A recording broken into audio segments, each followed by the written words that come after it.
Hello everyone, कैसे हैं आप सभी। आशा करता हूँ अच्छे होंगे। तो स्वागत है आपका अपने चैनल टीचर्स एकेडमी प्लस में। हम वर्णमाला कर रहे हैं हिंदी व्याकरण। पहले हम हिंदी व्याकरण कर रहे हैं। हिंदी व्याकरण में वर्णमाला हमारा टॉपिक चल रहा है। वर्णमाला में भी हम फर्स्ट और पार्ट सेकंड कर चुके हैं, यानी हम पार्ट 3 की तरफ आज बढ़ रहे हैं। तो हमने वर्णमाला में क्या पढ़ा था? हमने वर्णमाला में स्वर पढ़ लिए थे। स्वर स्वर हमने कितने प्रकार से पढ़ लिए थे, आज उनके बारे में चर्चा करेंगे। थोड़ा सा पीछे वाला याद कर लेते हैं, कैसे कैसे हमने पढ़े थे, क्या क्या हमने पढ़ लिया था। वैसे याद करके आए होंगे, क्लास देख के आए होंगे, और आशा करता हूँ साथ ही साथ आप नोट्स भी बना रहे होंगे। तो पहला लिख लेते हैं, किसके आधार पर हमने पढ़े थे? मात्राओं के आधार पर। मात्राओं के आधार पर बताइए, मात्राओं के आधार पर हमने कितने कितने प्रकार के पढ़े थे? मात्राओं के आधार पर हमने 3 प्रकार के पढ़े थे। कितने प्रकार के? 3 प्रकार के। कौन कौन से हैं मात्रा के आधार पर कौन कौन से पढ़े थे? एक मात्रिक, द्विमात्रिक और त्रिमात्रक। तो एक मात्रक में कौन कौन से आते हैं? लघु स्वर, ह्रस्व स्वर या मूल स्वर, उनको एक मात्रिक कहते हैं। अब द्विमात्रक में कौन कौन से आते हैं? द्विमात्रक में दीर्घ या गुरु वाले द्विमात्रक में आते हैं, और त्रिमात्रक में आपके क्लुप्त आते हैं। चलिए, ये हो गया मात्राओं के आधार पर। तो कोई दिक्कत नहीं रही होगी। अगर कोई परेशानी हो या कोई प्रॉब्लम दिक्कत क्रिएट हो रही हो तो मुझे कमेंट करके एक बार बता दीजिएगा आप। नंबर 2 हमने किस पर पढ़े थे? जीवा के आधार पर, यानी जीव के आधार पर। आधार पर बताइए, कितने प्रकार के पढ़े थे हमने जीव के आधार पर? ये भी हमने 3 प्रकार के, भैया 3 प्रकार के पढ़े थे। कौन कौन से 3 प्रकार के पढ़े थे? याद है कुछ? नहीं याद है? बताइए। पढ़े थे, हाँ। कौन कौन से पढ़े थे? अग्रस्वर, पश्चस्वर और मध्य स्वर। तो हमने कौन कौन से पढ़ लिए थे? अग्रस्वर में हमारा क्या आता है कि जीव का हमारा आगे वाला भाग कार्यरत रहता है, उन्हें अग्रस्वर कहते हैं। और मध्य स्वर में क्या आता है? जो बीच का हमारे जीव के मध्य भाग कार्यरत रहता है, उसे मध्य स्वर कहते हैं। और तीसरा हमने कौन सा पढ़ा था? पश्च स्वर। पश्च स्वर में क्या आता है कि जीव का पीछे वाला भाग, यानी पश्च भाग कार्यरत रहता है, उसे पश्च स्वर कहते हैं। और उसके साथ हमने एग्जाम्पल्स भी पढ़े थे बहुत अच्छी तरीके से, वो पार्ट 2 में आपको देखने को मिला होगा।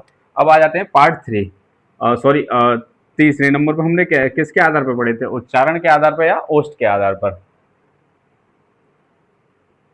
उच्चारण या ओष्ठ के आधार पर। उच्चारण या ओष्ठ के आधार पर हमने कितने प्रकार के पढ़े थे? बता सकता है आप में से कोई? याद किया है या नहीं किया है? चलिए बताइए, एक बार बताइए, कितने पढ़े थे? 2 प्रकार के। भैया कौन कौन से पढ़े थे? एक बार नाम बताएगा कोई? कितने प्रकार के पढ़े थे? 2 प्रकार के। कौन कौन से पढ़े थे हमने ओठ के आधार पर? बताइए। आवृतमुखी और व्रतमुखी। व्रतमुखी, आवृतमुखी और व्रतमुखी हमने 2 प्रकार से पढ़ लिए थे। व्रतमुखी में क्या है कि होठ की आकृति गोलाकार हो जाती है, और आवृतमुखी में क्या होता है? होठ की आकृति गोलाकार नहीं होती है। अच्छा, बहुत अच्छे, आपने ये पढ़ लिया। आज हम किसके आधार पर पढ़ेंगे? चौथा, आज हम जो करने वाले हैं वो करने वाले हैं, आज हम करने वाले हैं आपका मुख खुलने। मुख खुलने, या ऐसे कहते हैं मुख विवर। मुख विवर के आधार पर। मुख विवर के आधार पर हम कितने प्रकार से पढ़ेंगे? 4 प्रकार से पढ़ेंगे। कितने प्रकार के होते हैं? 4 प्रकार के होते हैं। चलिए, तो पीछे की क्लास आपने रिवीजन किया होगा। पीछे की क्लासों में हमने ये सारी चीज़ें पढ़ी हैं। माइंड मैप से ये थोड़ी सी की होती हैं कि जैसे जैसे हमने कौन कौन सी चीज़ें याद की हैं, कौन कौन सा ये पढ़ा है, तो ये सारी चीज़ें हमें मालूम होती हैं। तो इनको भी साथ के साथ नोट आउट कर लीजिएगा। नोट आउट कर लीजिएगा एक बार। डस्ट कहाँ गया? डस्ट मिटाने वाला देना, एक मिनट। चलिए, हम तो बाकी सारे आज हम मुख खुलने और मुख विवर के आधार पर पढ़ लेते हैं। स्वरों की संख्या कैसे होती है, कैसे कैसे इनको डिवाइड किया है। चलिए पढ़ लेते हैं।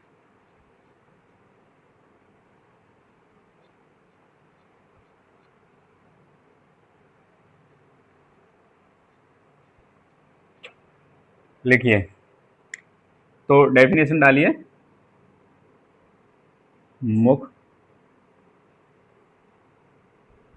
खुलने या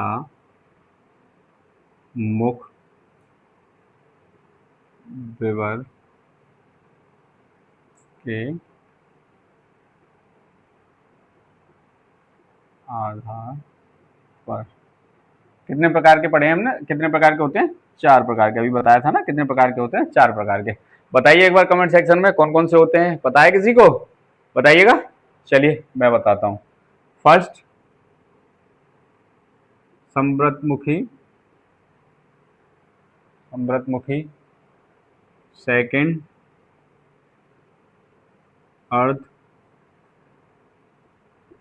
समव्रत,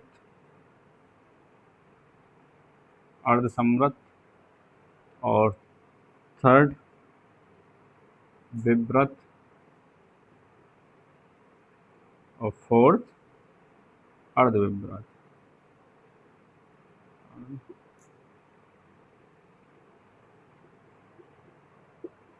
विव्रतमुखी, समव्रतमुखी, अर्धविव्रतमुखी। कौन कौन से होते हैं? समव्रतमुखी, अर्ध समव्रतमुखी हो गए, अर्ध समव्रतमुखी हो गए, विव्रतमुखी हो गए और अर्ध विव्रतमुखी हो गए।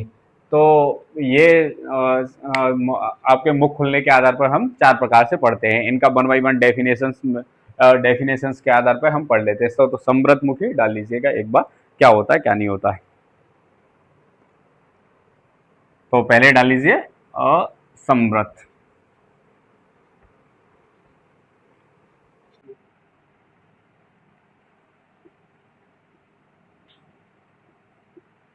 तो हम पहले 1 बाई 1 सबकी डेफिनेशंस लिख लेते हैं, बोल लेते हैं, पढ़ लेते हैं, उसके बाद हम 1 बाई 1 सबको करेंगे। तो समृत स्वर के बारे में क्या, जैसे हमने बोला कि मुख खुलने या मुख विवर के आधार पर, यानी मुख खुलने के आधार पर इनकी डेफिनेशन बननी चाहिए। तो समृत स्वर, समृत स्वर कैसे होते हैं, इसकी डेफिनेशन क्या रहेगी, यानी परिभाषा क्या रहेगी? तो इसकी परिभाषा में हम बोल सकते हैं कि जिन स्वरों का उच्चारण करते समय मुंह लगभग बंद यानी बहुत कम खुलता है, लगभग बंद सा ही रहता है यानी बहुत कम खुलता है, उन्हें समृत स्वर कहते हैं। तो समृत स्वर में कौन सा आता है? जैसे ई हो गया, ई यानी ई, ई। तो ये क्या, हमारा मुंह बहुत कम खुल रहा है यानी ना के बराबर खुल रहा है। तो ऐसे डेफिनेशन लिख लेते हैं। लिखो मेरे साथ, लिखिए आप। जिन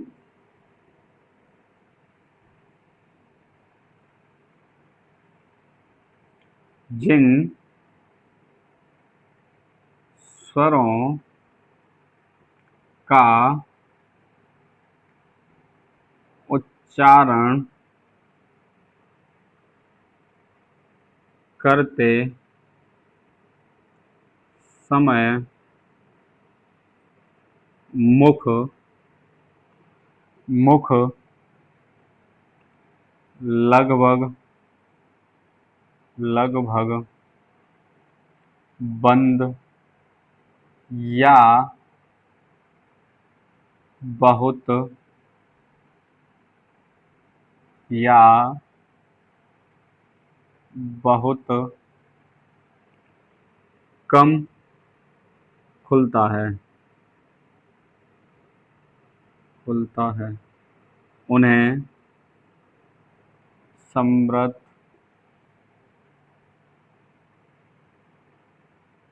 स्वर कहते हैं।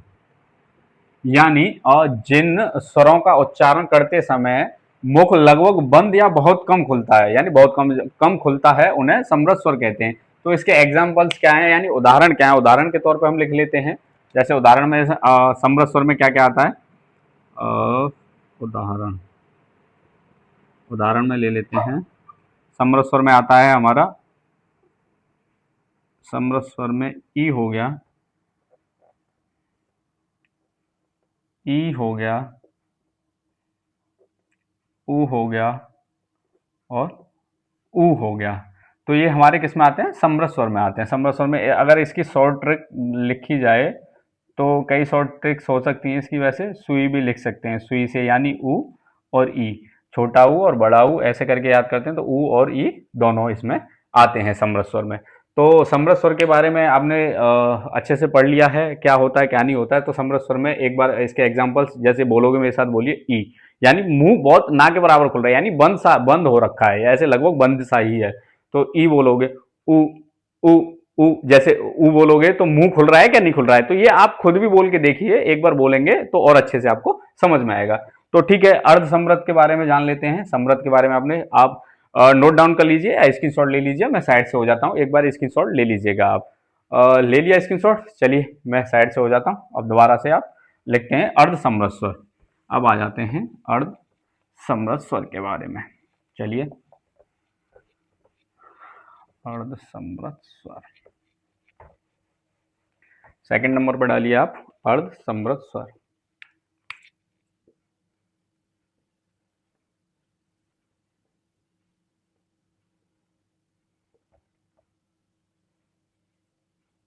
अर्ध समृद्ध स्वर, अर्ध समृद्ध स्वर। अर्ध समृद्ध स्वर में क्या हो सकता है बताइए? अर्ध समृद्ध स्वर में क्या क्या आ सकता है? तो अर्ध समृद्ध स्वर, जैसे इसकी डेफिनेशन की बात की जाए तो अर्ध समृद्ध स्वर में ऐसे स्वर जिनका उच्चारण करते समय समृद्ध स्वर की अपेक्षा मुंह थोड़ा अधिक खुलता है। यानी मुंह समृद्ध, जैसे समृद्ध स्वर में बिल्कुल लगभग बंद सा होता है, तो उससे थोड़ा सा अधिक खुलता है, यानी थोड़ा सा ज्यादा खुलता है उससे मुंह, तो उसे अर्ध समृद्ध स्वर कहते हैं। तो इसके बारे में एक बार नोट डाउन कर लेते हैं, डेफिनेशन लिख लीजिए, जो मैंने बोला है उसी हिसाब से लिख लीजिए। ऐसे स्वर जिनका उच्चारण करते समय मुख समृद्ध स्वर की अपेक्षा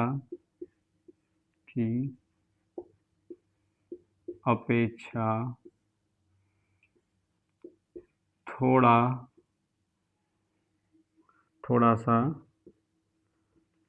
ज़्यादा या अधिक, थोड़ा सा ज़्यादा या अधिक खुलता है, उन्हें क्या कहते हैं? खुलता है, उन्हें अर्ध समृद्ध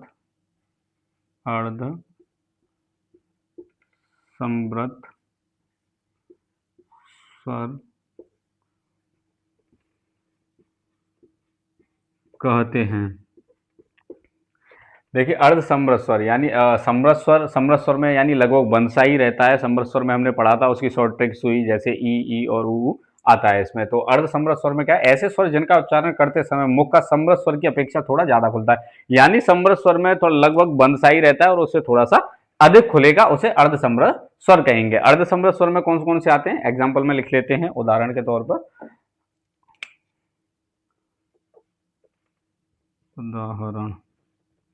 उदाहरण में ले लेते हैं हम, ए हो गया और ओ हो गया, ए और ओ, तो ये क्या आएगा? ओ ए। इसका ये क्या कह सकते हैं? ओ, यानी ओ और ए। इसमें दो आते हैं अर्ध समृद्ध स्वर में, अर्ध समृद्ध स्वर में दो आते हैं ओए। इसकी शॉर्ट ट्रिक है ओए, ऐसे कह सकते हैं, शॉर्ट ट्रिक के हिसाब से भी पढ़ेंगे तो शॉर्ट ट्रिक ओए। तो इससे आपको याद रहेगा अर्ध समृद्ध स्वर में क्या क्या आते हैं, ए और ओ। आगे से मैं थोड़ा साइड से हो जाता हूँ, एक बार आप स्क्रीनशॉट ले लीजिएगा, स्क्रीनशॉट ले लीजिए। ठीक है, ले लिया होगा आपने स्क्रीनशॉट। अब आ जाते हैं, अब इसके बाद आएगा थर्ड नंबर पर विब्रत स्वर। विब्रत स्वर के बारे में भी पढ़ लेते हैं, क्या है कैसे है।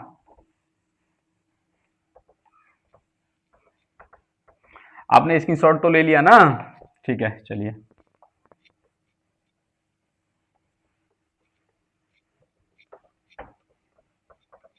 थर्ड नंबर आ जाता है विब्रत स्वर।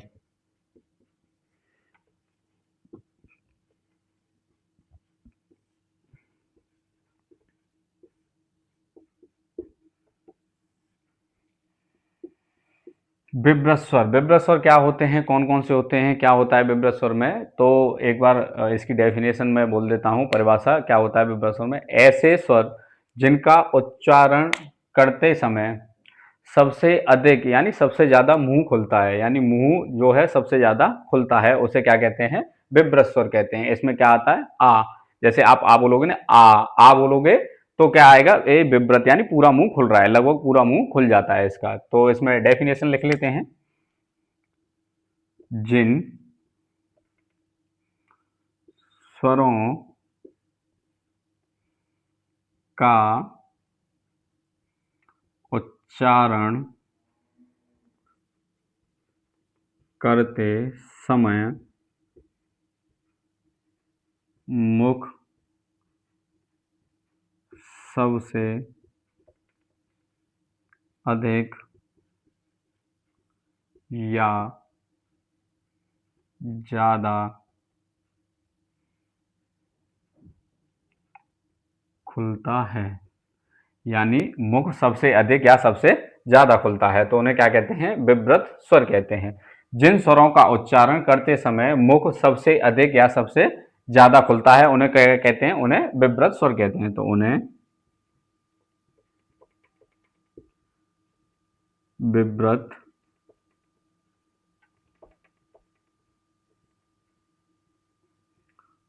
स्वर कहते हैं। क्या कहते? एक मिनट। विब्रत स्वर जिन स्वरों का उच्चारण करते समय मुख का सबसे अधिक या ज्यादा खुलता है। यानी मुख जो है सबसे अधिक खुलेगा या ज्यादा खुलता है। यानी अर्ध विब्रत, सम्रत और इन सबसे ज्यादा अगर मुख खुलने के आधार पर सबसे ज्यादा खुलेगा तो विब्रत स्वर में सबसे ज्यादा मुख खुलता है। कहने का तात्पर्य ये है। अगर एग्जाम्पल में बात करें, उदाहरण इनका, उदाहरण ले लेते हैं। उदाहरण में क्या आ गया इनका? आ। आ मेरे साथ बोलिए, आ। आ बोलेंगे तो आ में आपको देखेंगे आ बोलते समय तो मुंह का जो पूरा हिस्सा है यानी मुंह सारा का सारा खुल रहा है। आ बोलेंगे तो सारा का सारा मुंह खुल रहा है। तो एक बार इसका स्क्रीनशॉट ले लीजिए या नोट कर लीजिए। मैं साइड से हट जाता हूं जिससे आपको पूरा दिख जाए। एक बार देख लीजिएगा। चलिए ठीक है, आशा करता हूं नोट कर लिया होगा। चलिए आगे करते हैं। अब इसमें हमने 3 पढ़ लिए। कौन कौन से पढ़ लिए? समृत स्वर पढ़ लिया, अर्ध समृत स्वर पढ़ लिया, विब्रत स्वर पढ़ लिया और कौन सा रह गया अब? अर्ध विब्रत स्वर। तो हम 4th नंबर का पढ़ लेते हैं, अर्ध विब्रत स्वर। कौन सा पढ़ लेते हैं? अर्ध विब्रत स्वर। तो 4th नंबर पर आ गया हमारा अर्ध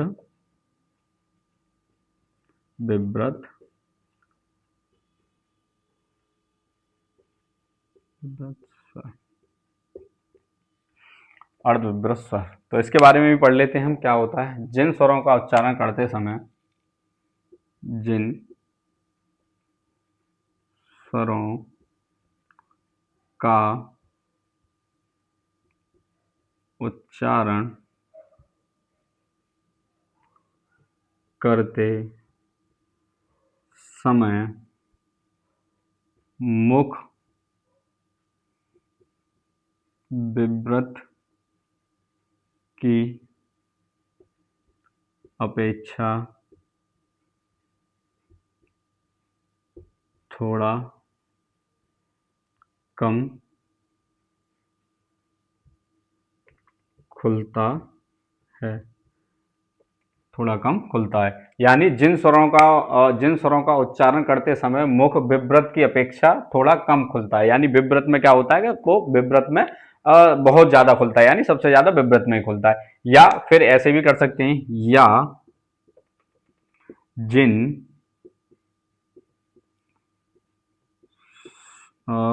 स्वरों का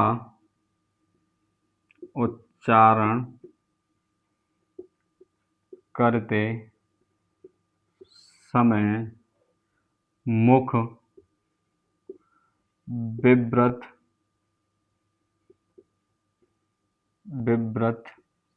से कम तथा अर्ध समृत से अधिक खुलता है। यानी अर्ध विब्रत स्वर का मतलब क्या है कि अगर हमने जैसे समृत पढ़ा, समृत में सबसे कम खुलता है। अर्ध विब्रत पढ़ा हमने, अर्ध समृत पढ़ा, अर्ध समृत में समृत से थोड़ा अधिक खुलता है। फिर हमने विब्रत पढ़ा, विब्रत में सबसे ज्यादा खुलता है। और फिर विब्रत के बाद हमने अर्ध विब्रत पढ़ा। अर्ध विब्रत में क्या होता है? अर्ध विब्रत में यानी अर्ध विब्रत में आपका विब्रत से कम और अर्ध समृत से ज्यादा खुलता है। उन्हें क्या कहते हैं? अर्ध विब्रत स्वर कहते हैं। तो एग्जाम्पल से इनके उदाहरण लिख लेते हैं। देखिएगा एक बार उदाहरण आ रहे हैं कि नहीं आ रहे हैं इसमें नीचे। उदाहरण लिख लेते हैं। कौन कौन सा हो गया, क्या बचा अब आपका? अ बचा, ए बचा, और औ, ये भी ओ ही होता है। तो ये किस में आ गए? अर्ध विभ्रत स्वर में। तो ये सारी चीजें मुख खुलने के आधार पर हमने स्वरों को ऑलमोस्ट पढ़ ही लिया है। स्वरों में कैसे कैसे किस किस के मात्रा के आधार पर हमने पढ़ लिया, जीभ के आधार पर हमने पढ़ लिया, और उच्चारण या ओष्ठ के आधार पर और मुख खुलने के आधार पर पढ़ लिया। आपके एग्जाम में, कंपटीशन एग्जाम में इससे बाहर स्वरों का जाएगा नहीं। आशा करता हूँ ये सारी चीजें आपको अच्छे से समझ में आएंगी और साथ के साथ आप क्लास के साथ करते रहे होंगे। अब इसके बाद हम लोग जो हैं अभी इनका उच्चारण स्थान पढ़ेंगे, कहाँ कहाँ से होता है। कंठ से किसका है, तालु से किसका है, मूर्धा से किसका है, कंठोष्ठ से किसका है, और ओष्ठ से किसका है, तो ये तालव्य से किसका है। ये सारी चीजें हम नेक्स्ट पार्ट में पढ़ेंगे। और आपको क्लास कैसी लगी कमेंट सेक्शन में अपना बता के जाइएगा। धन्यवाद।